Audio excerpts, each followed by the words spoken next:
Wow, it just keeps getting on worse and worse.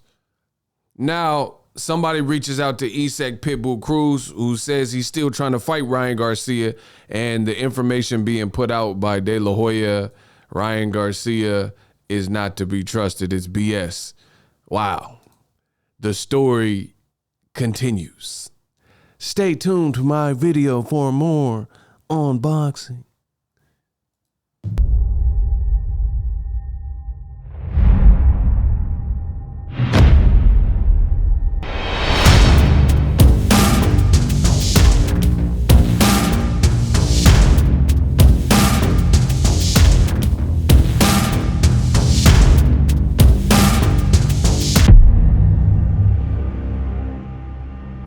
The saga continues. What up, Fight World? It's your boy Ego, and I'm back with some more boxing.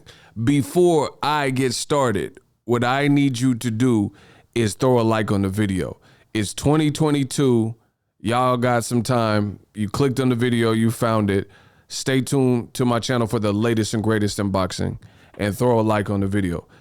I don't ask much. Leave me a comment. That's another great way to make sure the people who want to hear the content and get it. All right. Now, I've been covering this story extensively on my channel, the cappery with Ryan Garcia. I mean, what more can I say? From Golden Boy president telling on themselves to just how the situation has played out, I do not believe what is coming from Ryan Garcia's team.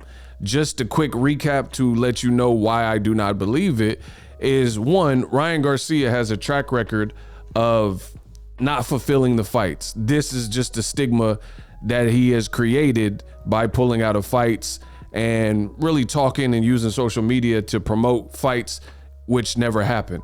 So I told you I wasn't holding my breath that Isaac Cruz would be next. I think even in the loss to Gervonta Davis, he showed enough of a danger zone for Ryan, who hasn't fought since January of last year, to the point where I couldn't picture personally Golden Boy putting Ryan Garcia in his first fight back, allegedly coming off an injury, with this man you see on the screen. I just didn't see it. And Ego Stradamus looks to be pretty accurate. What can I say, right? And I told you every step of the way, if you guys really truly follow the channel, that Isaac Cruz is just super dangerous. I told you he can give problems to anybody. I mean, he took Tank's best shots, and Tank, we know, is not a soft puncher. So he's a true warrior. I'm really enjoying his journey, and he's young, so he's gonna learn from the Tank fight. But to me, Ryan Garcia's team has been a little bit desperate in trying to paint this imagery that Isaac Cruz don't want no smoke. Just to give you guys some cliff notes from my past videos, things that don't make sense.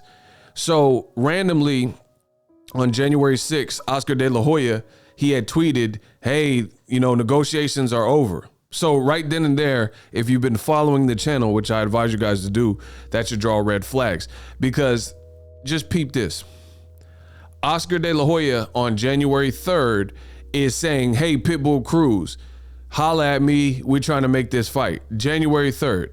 But then you'll see he came out on January 6th and he's saying that Isaac Cruz turned down the offer. So within 3 days, it's just everything's over and you really were trying to make this fight. Doesn't sound believable, because we know part of negotiations is simply going back and forth. If two fighters and two camps and two teams really and truly want to make the fight, why would negotiations be over in 3 days if that's who you really wanted Ryan Garcia to face next? And then Ryan Garcia says, oh, I guess Isaac Cruz, he's making a mockery of his nickname, Pitbull, and he says, I guess he was more of a Chihuahua than a Pitbull. But peep this. This is after Oscar De La Hoya claims that Isaac Cruz wanted no smoke. On January 6th, Ryan Garcia said, I guess the guy was a Chihuahua. So if Ryan really has faith in his team, and his team was diligently trying to make the Isaac Pitbull Cruz fight, which Ryan has said he wants, then how come after Isaac Cruz's manager said, hey, Ryan, while Isaac Cruz may have a few concerns in his life, fighting you is not one of them. if you are serious and you want this fight, so if you are serious about wanting this fight next, we are prepared to make you an offer with the purse you deserve. So please tell us who to direct that offer to, right? So this was an immediate response to Oscar De La Hoya's nonsense, trying to make it look like Cruz team shot it down and they were moving on, right? So you got to keep the dates and timestamps in mind. So Ryan Garcia just said the guy was the Chihuahua. Cruz's promoter says, hey, we still trying to fight you. We'll send an offer to you, you know? And then Ryan Garcia then says, I could care less if he's concerned, scared, etc. You don't need to be scared to get knocked out. Just let's get this done. We both say yes, so it should be easy. I'm going to highlight it just so you guys can see it. I'll put it in green. Ryan is, after calling the man a Chihuahua, he says, we both say yes, so the fight should be easy to make. So how do you both say yes, but you just called the man a Chihuahua and made it and tried to make it look like he was ducking? And then this is also what De La Hoya did. This team is all over the place. De La Hoya saying it's very unfortunate Pitbull Cruz has turned down the offer. Ryan Garcia is calling them Chihuahuas and calling them names. And then the same day he's saying, hey, we both said yes, so it should be an easy fight to make. Makes no sense if you analyze this logically. Now, a popular Mexican singer, a Spanish singer, has come out and reached out to Pitbull Cruz directly. Roll the clip. ¿Qué onda, compa Isaac? Viejo, que rechazó el contrato, el contrato que le mandaron, dice el Ryan, aquí dice en inglés que usted rechazó la oferta, es lo que anda ahorita rondando en las plataformas. Tenía curiosidad si era cierto. ¿Qué onda, mi buen Martín? Gusto en saludarlo. No, para nada. Pues ahí mi promotor le respondió al Oscar de la Hoya por Twitter que no le haga creer a Ryan cosas que no son, porque con él no se han puesto en contacto, nada más están ahí publicando cosas que ni son ciertas, solamente están ahí disque calentando, pero ni siquiera nos han mandado nada de contrato.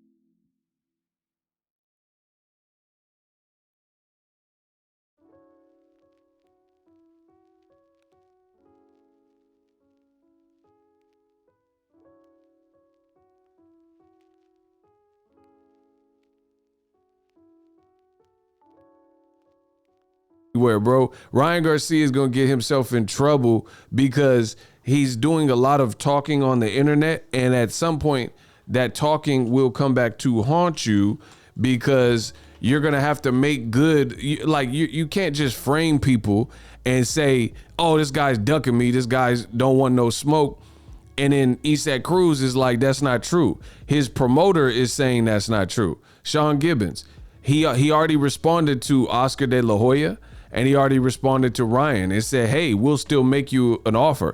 He said, hey, in response to Oscar De La Hoya blaming it all on Cruz, he said, Oscar De La Hoya, while I understand you're desperate in showing Ryan Garcia that you are doing something on his behalf in your role as a promoter, do you really think putting out falsehoods like this is going to impress him, will impress him? So Cruz's side is saying this is not true, and these are falsehoods being put out. This is also what I predicted. So before any of this stuff, before any of these tweets were released, I told you that this would be the outcome, and it looks like I was accurate with that. So to me, the pressure's still on Ryan Garcia because it's looking like the boy who cried wolf. At best, even if Ryan, the fighter, wants to make this fight, your team doesn't want to make the fight. And as a result, you're not Floyd Mayweather. You're not in this position of authority. So if they don't want to make the fight, then they might tell you that, oh, we're really reaching out and his team just don't want it. And then you might be believing it and saying like, oh, okay, I guess Cruz is scared, and they're gassing you up because they really want you to fight who they want you to fight, which is likely in my opinion, my estimation would be Mercita Hesta or a Joseph Jojo Diaz type of person. Probably one of those two specifically, because these moves are very predictable for the great Ego Stradamus. I mean, just listen. This is Golden Boy President Eric Gomez. Plan for Ryan Garcia in the first quarter of next year. Comeback fight. He's been out for over a year. He said, what's the plan for Ryan Garcia? This is a brand new podcast interview with Golden Boy President, and the DAZN reporter said, what's the plan for Ryan Garcia? He said to put him in a comeback fight. Isak Cruz is not what you would call a comeback tune-up fight, because he's rugged, he's dangerous, he has power in both hands, and he's very hard-headed and come forward relentless. So it just looks bad. Plan for Ryan Garcia in the first quarter of next year. Comeback fight. He's been out for over a year. He actually wants to fight Isaac Cruz. Do you think that's a good idea for a guy with a broken hand? No, I don't think. I don't. The guy's got a head made out of steel. I don't think so. But there's something I've also learned that sometimes fighters see something that we don't, and for whatever reason, I mean, he's just chomping at the bit, like you said, and he wants to fight that guy. I'd rather do a softer fight. So right now we're going and we're talking. I mean, they're giving you the blueprint. Like Jay-Z, they giving you this is the blueprint. The Black Album, then a back outer. They're telling you, I'd rather do a softer fight. And that's what he's gonna get. He's not gonna get Isak Pitbull Cruz unless the fan pressure and pressure from my channel and such, delivers and forces Ryan's hand. But either way, this is a bad look for Ryan Garcia, because it's a continuum and it's a continued story. He went from saying I'll fight Javier Fortuna to pulling out a week later, to I'll fight Jojo Diaz to pulling out an injury. He said he'll fight Tank Davis, and then he said he got a bigger fight. He was going to knock Tank Davis out in 2 rounds, but now he's fighting a bigger fight. I can't wait to tell y'all about it. And then that was allegedly Pacquiao. He fought neither. And it's just a continued story. It's like I said, the boy who cried wolf. And then Isak Cruz is now coming out and said, like, man, I'm pulling up on you. Put some respect on my name. Put some respect on my name. Hey, like, you know what I mean? Isak Pitbull Cruz is speaking to a Spanish, like the Spanish singer that he was speaking with has like 150,000 followers. And he just leaked the audio tape of him and Isak Cruz, and he said Ryan Garcia is basically capping. Ego Stradamus strikes again. Checkmate. I'm out. I don't know what y'all want from me. Subscribe. The future is now. The Hibernation 5s by Kenichi Bear. Hybrid gaming and lifestyle headphones. Out of the box, you can connect to any console or PC. Bluetooth ready with a low latency USB adapter, color RGB, and extreme bass mode. The Hibernation 5s adjust to you. Whether you need a gaming, travel, gym, or lifestyle headphones, the Hibernations got you covered. The new Hibernation 5s, link in the description. Customize the way you hear the world. Welcome to the nation. Are you tired of your YouTube videos not getting any views? Well, consider TubeBuddy. I've used TubeBuddy for years to scale up my YouTube channel. Now we're sitting over 200,000 subscribers. TubeBuddy is a browser extension that offers a ton of built-in productivity and time-saving services to take your channel to the next level. Use my link in the description to get started with TubeBuddy and level up your channel faster.